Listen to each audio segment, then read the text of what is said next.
No way Nook does the same thing twice, right? 5 seconds to insertion.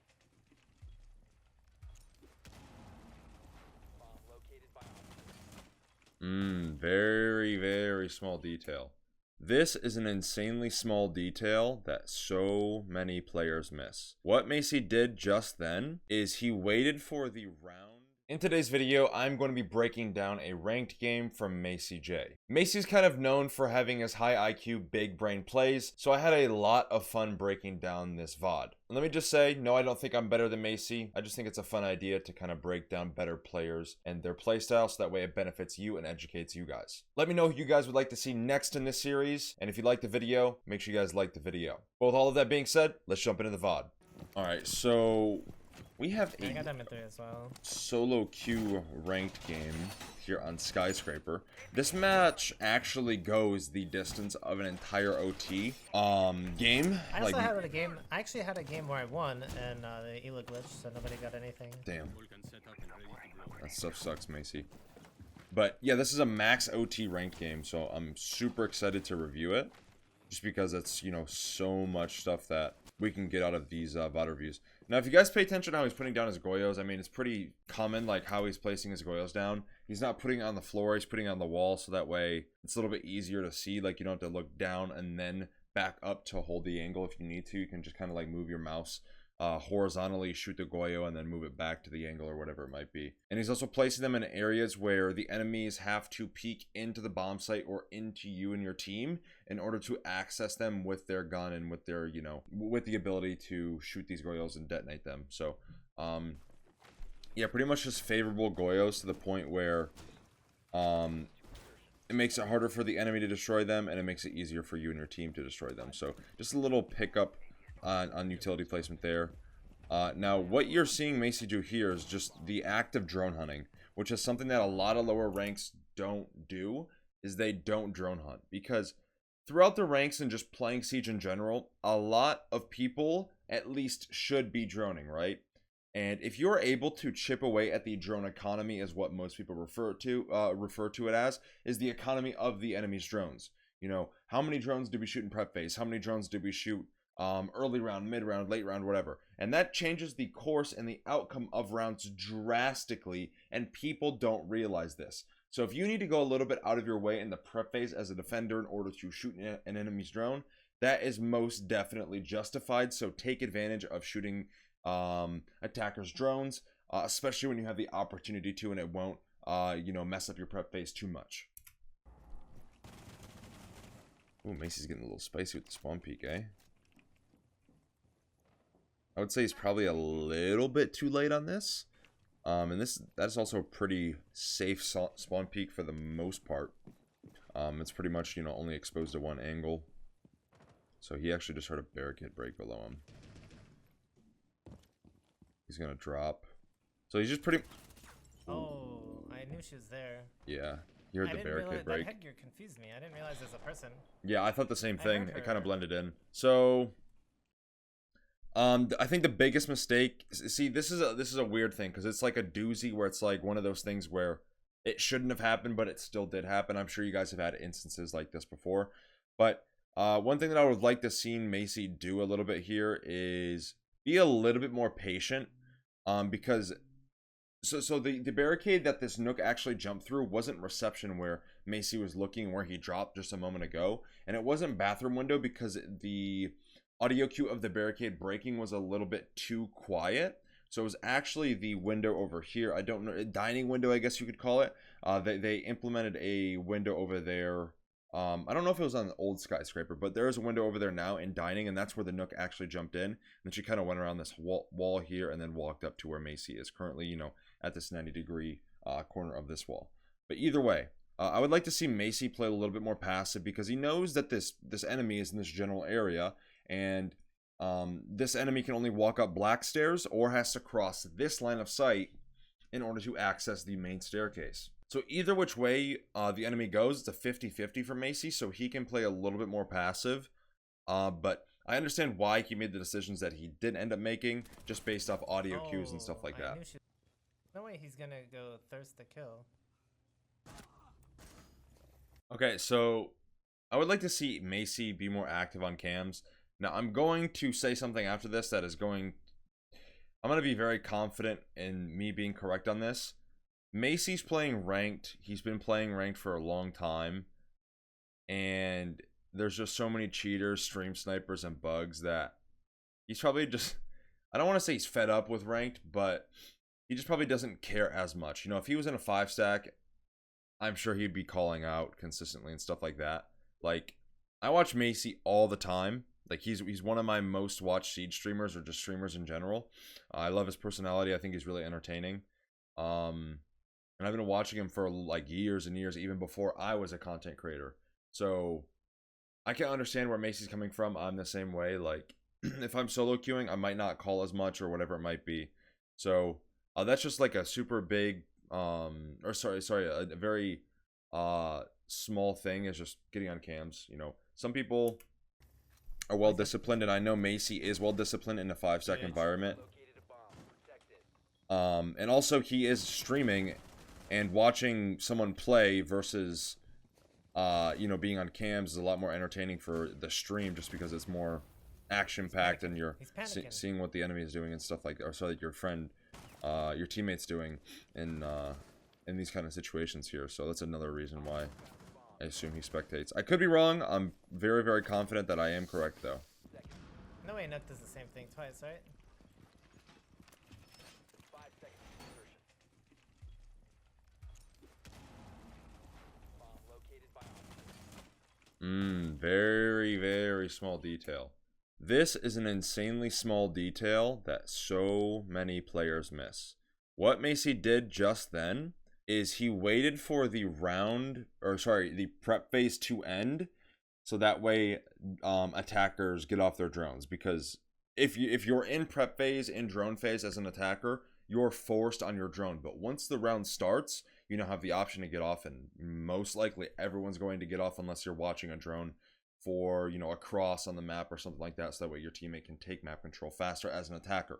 That can happen. But in this instance, the likelihood of someone being on a drone after the prep phase is over is extremely low. So Macie's waiting for prep phase to end, so that way he knows, okay, most likely no one's going to be on cam, so they won't see this hole, and they might think it's clear and then just jump in the bathroom window. I don't think this Nook jumped in the bathroom window. Like I said, I think she jumped in the window. So if this is bathroom here, this is the doorway there, just next to the window. There's a window that leads outside directly parallel to the bathroom door.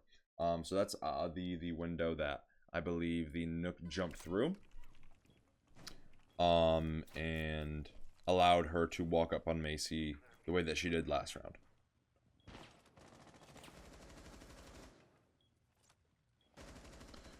Another small thing that I would change with what Macie's doing right now is I would like to see him use his utility all the way. He still has one Goyo canister last. He had one Goyo canister. Yeah, so this is the window that I was talking about earlier, where the Nook eventually jumped through. Bathroom is just outside of the vision of this default cam, and this is the window that I suspect the Nook jumped through and then walked up here, kind of through this path, through that double door, and then close.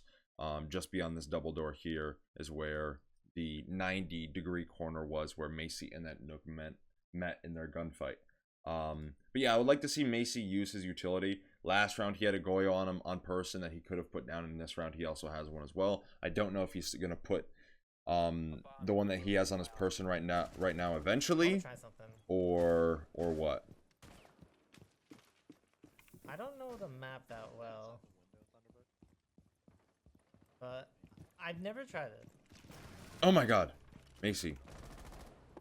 Your location has been compromised. Huge. Oh my So god, the Nook actually did end up jumping through that window, so that confirms what the Nook did last round. She did jump through this window and then kind of walk up on Macie, like I said. Macie was trying to go for a nitro there on the balcony because he knew that the enemy was shooting at the zombie through T door from the balcony, so I assume that he was going to jump outside to throw a nitro out. Now, something that I want to kind of mention here is something that I bring up a lot throughout my coaching and my clients, and, you know, helping people with, you know, improving at Siege, is your ready position. I mention it all the time in my videos, And if you guys are interested in coaching, there's a link to it down below as well in the description. I coach console and PC players. It starts at $7 a month if you guys are interested in that. Improving, KD, positioning, whatever you want to improve on.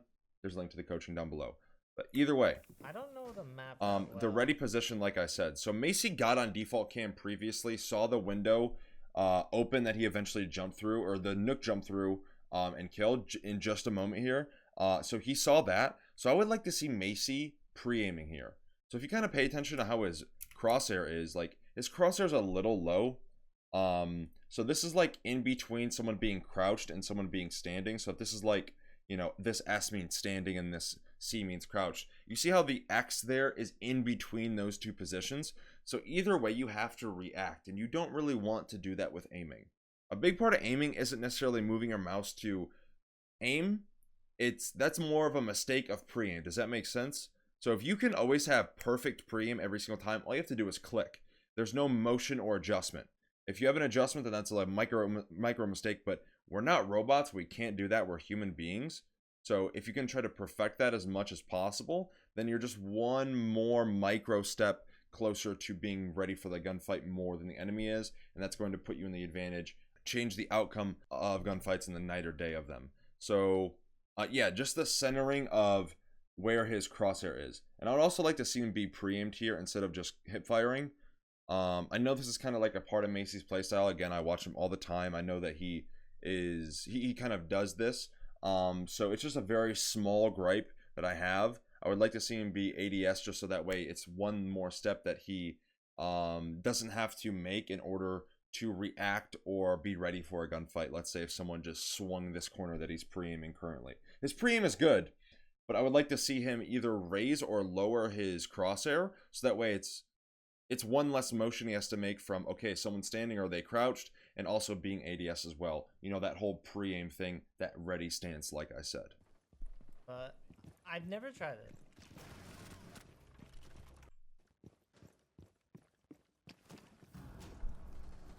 So as we see here, Macie eventually does slap down that last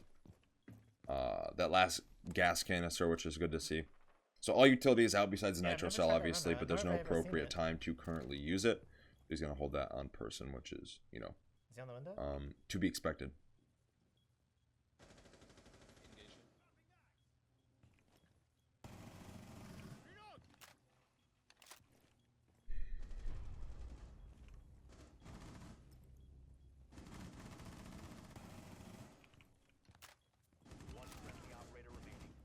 Okay, so Macie doesn't know where the last two attackers are at. He knows where one is because his teammate called out Geisha.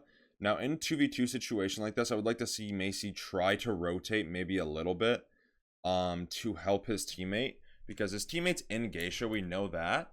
So this rotate that Macie's actually looking at here can't be accessed without this bandit dying. So they have to cross this bandit in order to access the rotate that Macie's currently aiming at. So, yeah, you know, like, until this bandit's dead, Macie doesn't need to worry about that rotate. Does that make sense? Or the bandit rotates out of Geisha, obviously. But you need to think of things like this, like utility players, whatever it might be, as roadblocks. They can't do this until they do this first. Does that make sense? So it's kind of like a step-by-step domino effect way of thinking about Siege. Like, if someone wants to get to here, they have to do this first, or clear this person out first, or get rid of this utility first, and then they can access that. So in order for them to access this rotate, the bandit has to die. So there's really no purpose in order of holding this rotate unless Macie is assuming that the bandit is going to die, or he's just kind of pre-putting himself in this position to hold the rotate and cross into the bomb sites. But what I'm getting at more specifically here is, in a 2v2, it's a numbers game. You know, every single round, if you refrag and always come out on top of the refrag, you will win the round 100% of the time based off of numbers. If you guys get the first pick, one of your teammates die, and then you refrag, and that cycle keeps happening, there will always be one last person on your team alive, and you will win 100% of the time, just based off numbers.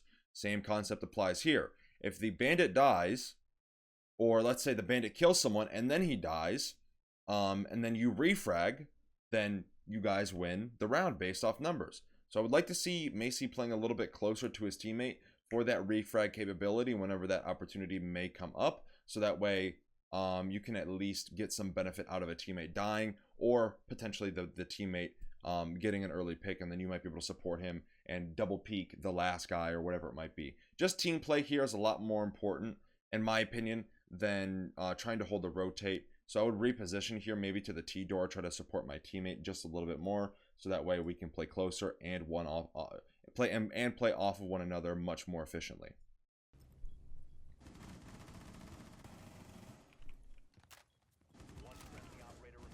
So now Macie knows that last two are in Geisha. It's a Finka and a Sledge, or Thatcher potentially, but Thatcher's most likely banned in the rank game. That's actually the Geisha. That's actually the Geisha fire.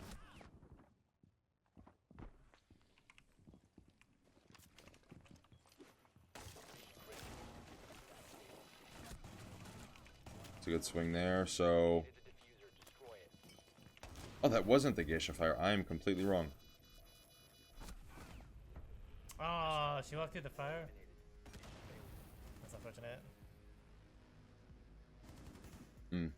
I think Macie thought the fire would have reached more to the point where he was safe to defuse, which is understandable. The Goyo rework, not the rework, but the Goyo change is definitely something that all of us need to get adjusted to. So I understand kind of the thought process and decision making there. But like I said, I think the biggest letdown of this round was kind of not really playing off of the contact of his teammate and the enemy. I think if that was adjusted to a little bit more, I think the round would have had a higher success rate of winning. I have ADS. Lucky. I didn't think you could shoot over that. I wish you watched the kill cam. I think he saw him before he died. ADS. Yeah, so he did see him. He peeks just right here as he's holding, so that's unfortunate. But Macie was playing off of his ADS, like he said. He has ADS here, so if you guys are playing a position, or just a power position, or just a position in general, if you have an ADS, you don't really need to rotate, because they can't affect you unless they shoot you, or they go below, right? They nade from below, so they can't really do anything to you in terms of utility. You know, they might throw a gridlock in or a firebolt, but for the most part, nothing can really affect you until that ADS is burned. So it's kind of like, think of it as being a cushion, a moment to render. Okay, they just tried to nade me. It got ADS. Now I need to reposition because my ADS is burned, or my disc is burned. So kind of think about that as well. Like when you're playing a position like this, do I have an ADS? Do I not? Okay, I do. How many do I have? I have 2 ADSs. So if they burn twice, then I need to start worrying about my positioning and how I'm going to kind of play around with that. So just a small detail that Macie said out loud, but at a higher level, as Macie does play at, you're going to be thinking about these things when you're playing positions like this, where you have utility to support you, so that way you can kind of play here a little bit longer, or potentially call the attacker's bluff on things. Lucky. Yeah, Smoke is still the best denial. I think Goyo is second, and then Tachanka third. Honestly, Tachanka would be up there as one of the best. Bro, they need to attach to... He just didn't have the LMG. If he just had a better primary, it'd be good. I think Tachanka's LMG is fine. I think they should attach Tachanka's grenade launcher to his gun, similar to like Buck's skeleton key, like an underbarrel attachment. I think that would be like pretty sweet. However, just so that way you don't have to like take it out and then reload it, and just Tachanka seems like such a clunky operator. That's the thing about him that I don't like. It's not consistent. It doesn't have a flow or emotion to it. It's just clunky. He does have the Capcan SMG, but he's restricted to 1x scopes, and as a 3 armor, that really sucks. Playing close quarters with a 3 armor is not the most ideal.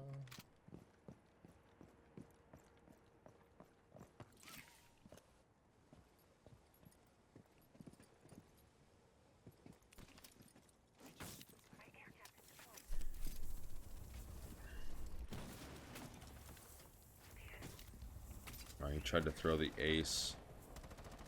What Macie tried to do here was he tried to throw the ace in that soft wall there that he just shot through. I'm pretty sure, at least. Like, feel like if he's trying to... Yeah, I'm pretty sure Macie was like actually trying to throw it on that soft wall. But the good thing is, soft destruction is plugged now, so you can shoot pretty much anything open like pretty easily with an AR. One of the best quality of life changes in my opinion in the recent update.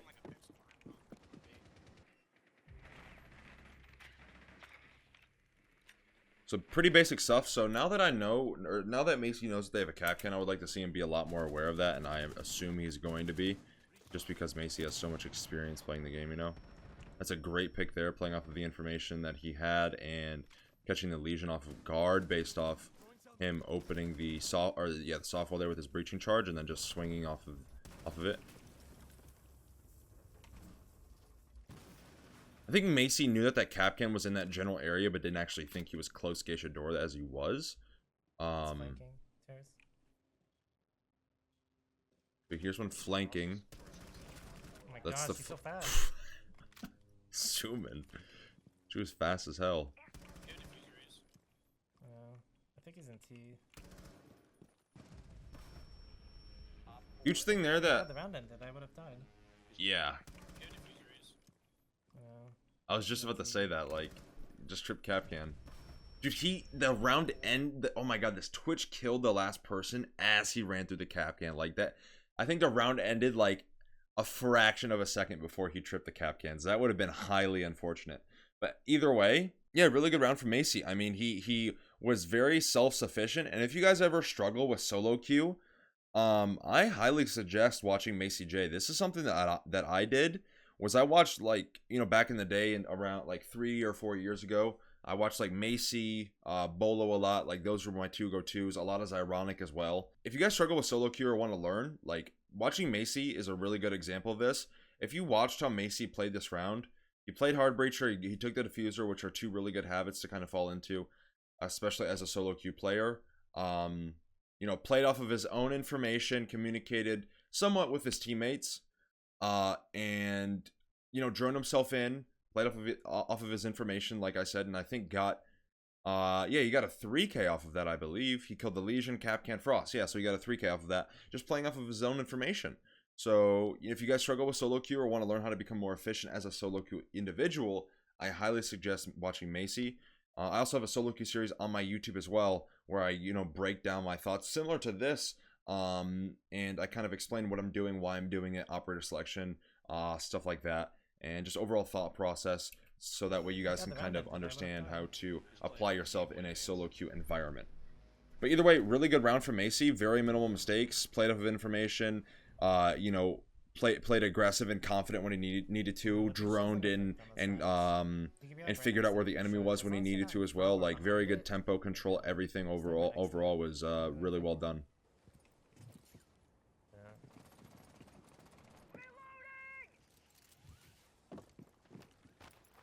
Ah, small detail here. So look at how this wall is breaching charged when Macie drones it. Look behind him. You see what he did there? So if we kind of draw what Macie did here and how breaching charges work for the people who might not know.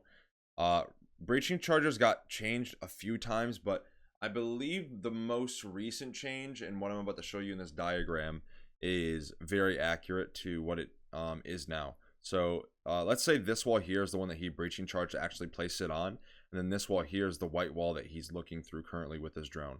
So if he placed a breaching charge here, breaching charges kind of have a radius effect. So let's say, I don't know the exact numbers of range. Let's say, you know, 0 to 1 meter is 150 damage or something along those lines, or it does 200 damage.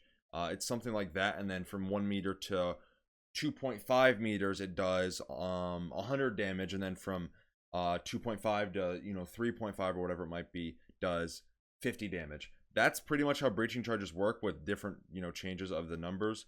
I'm fairly confident in saying. So it's kind of like this. It's kind of like a rainbow effect, where like that one does you know, the 200 damage, and then this line does the 150 or whatever I said, and then this line does the 50 damage. So it's kind of like a radius effect in that sense. But if you place it next to another soft wall, it's going to open both walls at once based off the radius mechanic that breaching charges do have. So he actually effectively opened 2 walls with 1 breaching charge for the people who might not know about this little trick. You can also do the same thing very similarly. Let's say you have a soft wall directly in front of you. Let's just say this is a soft wall, and then you have a soft floor on the other side of the soft wall. If you actually walk up to the wall itself and then place the breaching charge as low as it can go on the wall, you will actually effectively open the floor in the same process. So you might be able to get deeper angles or different lines of sight. You'll often see this a lot of the times in Pro League when you are playing Cafe. If the attackers are doing vertical play on the dining portion of the map into backside kitchen, you will see often attackers go over to the hallway, place their breaching charge on the outside of the wall in the hallway, and effectively open the floor at the same time, and also give you a little bit better line of sight and things like that into the bomb site, playing off of different angles instead of having to play directly on top of the hole that you made. So as you see there, Macie opened 2 walls with 1 breaching charge. Very efficient. Good stuff. Okay, so one thing I'm not really liking with what Macie did here is he put himself into a corner. So this is something that I also go over all the time with my clients in my coaching more specifically, and I kind of describe it as painting yourself into a corner based off positioning. And this is one of the very common mistakes that I see with positioning, is putting yourself in a position where if you need to leave, you have to cross in front of the enemy in order to leave, you know, whatever corner you're in. So if Macie's in a corner here, he cannot leave this side or this area if someone's holding, you know, through this doorway from the breach that he just opened from the bomb site into terrace. So in order for him to cross this doorway, if a defender is holding through his breach he just opened, he has to fight his way out of this area or potentially die or take damage. Either way, if a defender is holding this cross, the defender will see him and potentially deal damage, kill him, whatever it might be. So you don't want to put yourself in a position where you have to fight your way out of the position that you are playing in order to leave to safety. Does that make sense? So the concept of painting yourself into a corner, and as we saw there, some bullet tracers actually coming out, which is a huge indicator for information. If you see these little gray streaks go through the air in just a moment. So as you see here, this is actually Jaeger in specific shooting his gun based off gun audio, but these little gray lines that you're seeing across the screen are the tracers of bullets traveling through the air. So that indicates to us, hey, someone is currently peeking the breach and potentially playing it when I try to leave. So I need to be very cautious of that just in case he is still playing the breach when I try to cross. You located a bomb.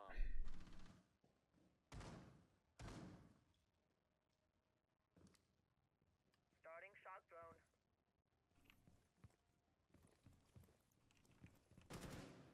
I genuinely thought that samurai statue was an enemy. I would have fried that thing. You see, now Macie has to clear all these angles before crossing. Fortunately, he does have a drone, though. But you see how from the breach here, they can hold the breach's cross? Like, no matter where Macie goes, in order for him to leave this side of the room, he has to cross this doorway. He has to. Doesn't matter if he goes through his breaching charge hole he made earlier in the round, or just crosses the room in general. He has to cross in order to be in a safer position.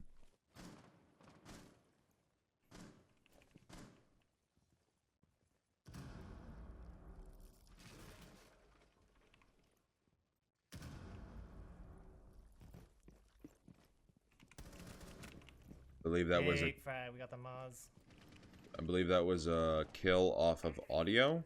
Either way, he knew that enemy was over there just based off how I knew he knew that the enemy was over there based off how he was positioned. Okay, so huge thing here that Macie's doing is he's making a play based off distraction and also potentially the enemy repositioning.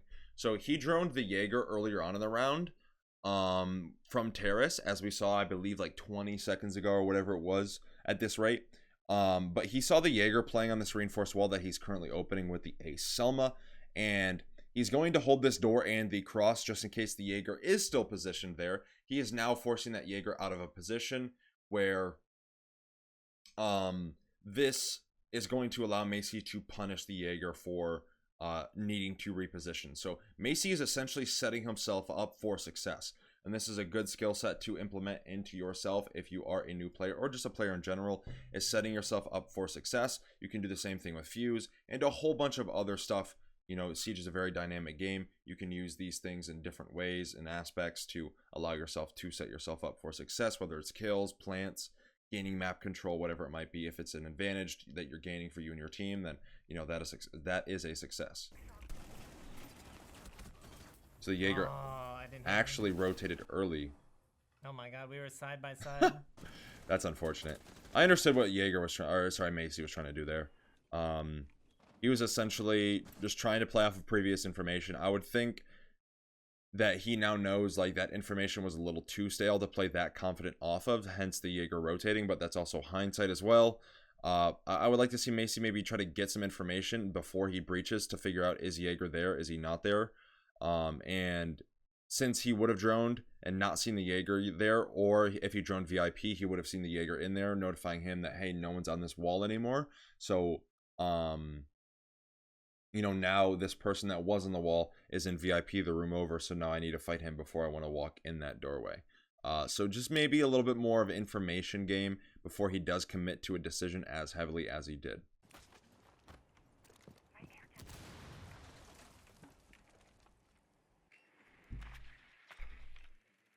Office. In office.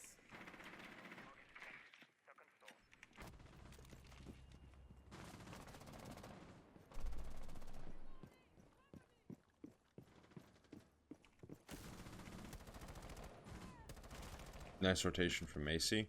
So what he did here is he recognized that, hey, we have so many people peeking the breaching charge hole. There's no point in me being here anymore. There's 2 people here currently peeking it. I'm going to go hold another angle and potentially catch this alibi off guard. Just because there's no reason for me to be here. If I have 2 teammates here, what good am I going to do? Are we all going to keep peeking the same person on the same, you know, angles? No, we're not going to do that. So I'm going to rotate and effectively establish another angle so that way the alibi is stuck in a crossfire, which is exactly what Macie did, and did it very, very well.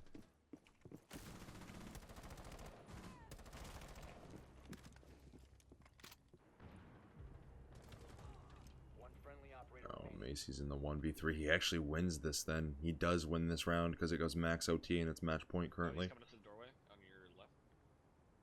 Okay, so let's break down what Macie's doing before the gunfights even start.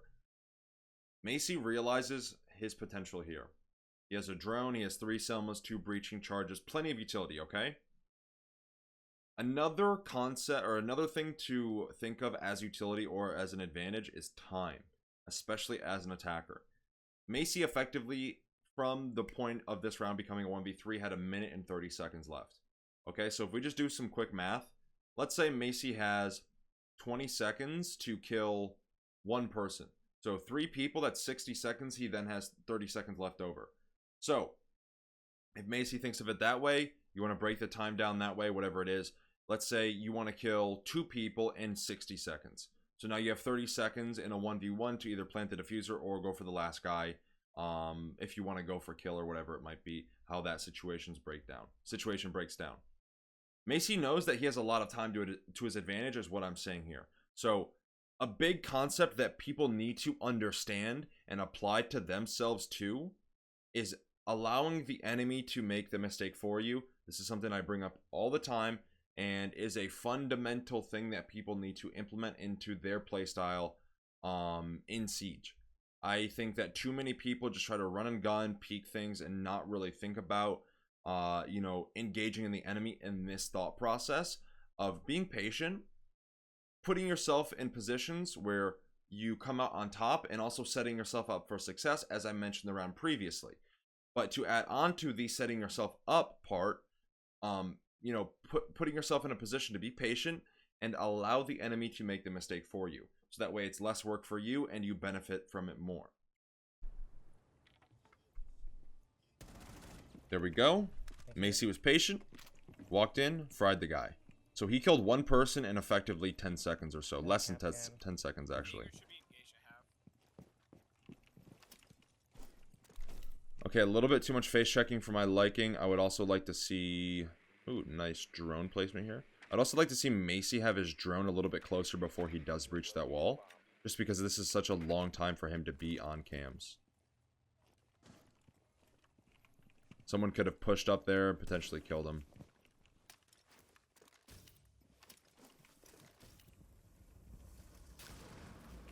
Nitro below, so that indicates that one is below. He has a 1v1 on site. He also knows that there's no more nitros available to the defenders. So all he has to worry about is these staircases here. 15 bullets left in the mag. I'm sure he's probably checking that just in case. Looking at the time as well, he hears the enemy coming up black. And a beautiful clutch from Macie. Staying alive. So didn't need to reload there. You know, when you're planting, you really don't need to be looking anywhere else besides effectively looking at the diffuser plant duration, like the little loading bar of how long into planting you have left.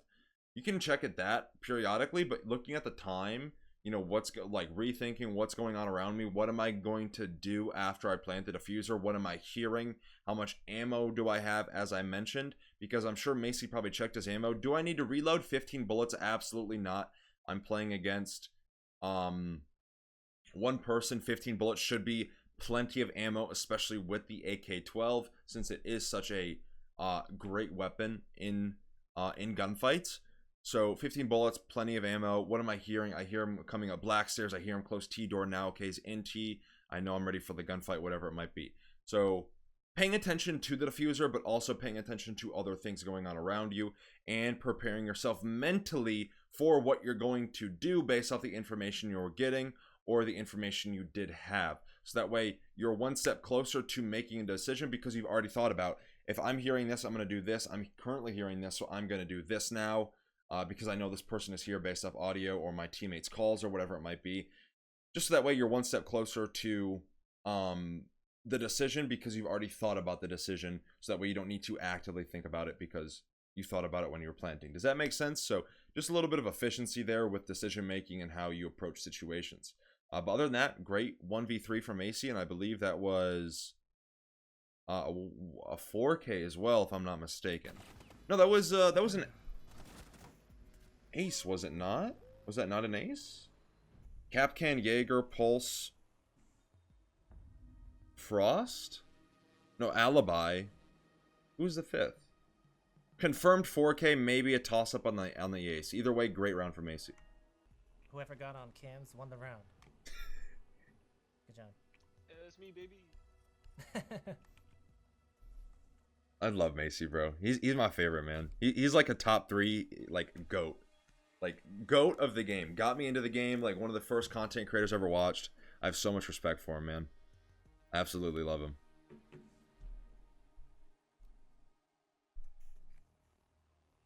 We need to locate a bomb. Had my teammates not gone on cams and given me a call on Kapkan, I could have very well died to that Kapkan, and this game could have been over. Indubitably. It all starts with the comms, chat. Sets you up for success. Sets yourself up for, or sets it up for success. Exactly what I was saying just a moment ago about setting yourself up for success. It's a good thing the Pulse wasted his C4. Actually, it wouldn't have mattered. Well, actually, no. The fact that he used his C4 told me that he's downstairs. Exactly what I was saying as well. He missed that C4. Huge information there. This is exactly what I said when he was in this clutch situation. I said, and Nitro from below, last one's below. Macie knows he has the 1v1 on site. As soon as you saw, like, you like, obviously you guys can't see it because my cam is overlaying Macie's handsome face. You know, just that way the screen's not as cluttered. But Macie, like, you can see him thinking, and also with his body language of how he's playing, you can see, like, when information registers in his head. Oh, that was a Nitro set that just went off. One's below, one's on site. I'm going to take site control based off a numbers game because it's a 1v1. I need to take up. I need to take advantage of this opportunity of the fact that I have a direct 1v1 on the bomb site that I need to capitalize on before I get put in a 2v1 while the Nitro player, whoever just threw the Nitro, we later found out it was Pulse, rotates upstairs. Does that make sense? So huge information there that Macie's actually saying, but I know that this is the way that he's thinking just because of, I don't want to compare myself to Macie, just so much experience that him and I have playing the game. These are very common things that higher ranking players do think of. Again, I'm not trying to toot my own horn, just educational purposes.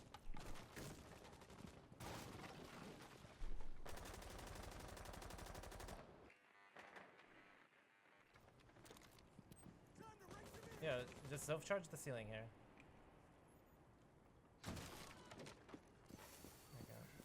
Good job.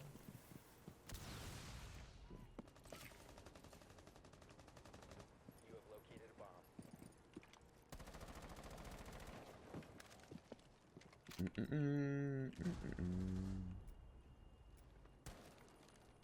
So, Please resin 'em. if we paid attention to how Macie actually played this round, he wanted to hard breach the wall, and then as soon as the Zoe got the mute jammer off and Macie heard the thermite using his exothermic charge on the wall, Macie immediately rotated.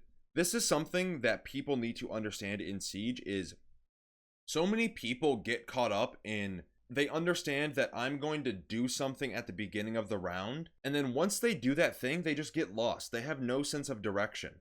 You might say to yourself as an attacker in drone phase, okay, I'm going to go hard breach this wall because I know the bomb site's here. After that happens, people have no sense of direction. I see this all the time throughout my clients and my coaching, you know, in my public VOD reviews that I also do as well through my VOD forum. There's a link to that in the description if you guys are interested in that. But either way, so many people lose their sense of direction after they complete their first task. Your next task should be already established before your first one is even completed, so that way you have consistency, you have efficiency, and you understand what you're doing at all moments of the round. So that's exactly what Macie is doing here. He saw, hey, thermite's getting the wall. I'm not going to waste my time here. My team's already playing here. I'm going to go attack the other side of the map where I know I can hard breach and establish a crossfire through the angle, similar to what we saw a previous round where he opened the exhibition wall with his Selmas from drum, and you know, that whole painting himself into a corner thing that I mentioned a little bit earlier on in the video. So as you see here, Macie's actually playing a little aggressive because he heard the audio cues of someone getting revived from terrace. See, that's unfortunate. That's also unfortunate. Unlucky. I heard the sound the last second. Yeah. Unfortunate. Unfortunate. All right. Match point. I actually don't know if they win this game or not, but this game has been a hell in a cell. Gosh darn barn burner, as some would say. I can't say that much. I can say that much, but I cannot say if they win the game or not. So we shall have to find out together. I'm praying, Macie. Hey, you win a 1v3? You can win another one. I believe in you, Macie Jay. All right, let's see if Macie throws his Selma where I think he's going to be throwing it. So, as you saw there, he was trying to line it up for this wall that he's actually shooting through right now, so... yeah, he just saved it pretty much. Gate's clear. They reinforced the rotate. Okay, okay, so one thing that, yeah, I was about to say. If the enemy is giving up an area of the map that shouldn't be... okay, how can I say this? If the enemy is giving up an area of the map very easily that usually isn't being given up very easily, it could potentially be a trap of some sort. So be careful of that. And a big threat to kind of a trap situation is nitro cells, which is exactly what Macie's droning here. Also based off previous information of them having a pulse on the bomb site when he actually won the 1v3 situation. So, you know, two factors there that lead to Macie actually droning below. And you know, it's very understandable and a great read coming out from the GOAT himself. Running for the pulse, so that is castle below, fortunately, not a pulse.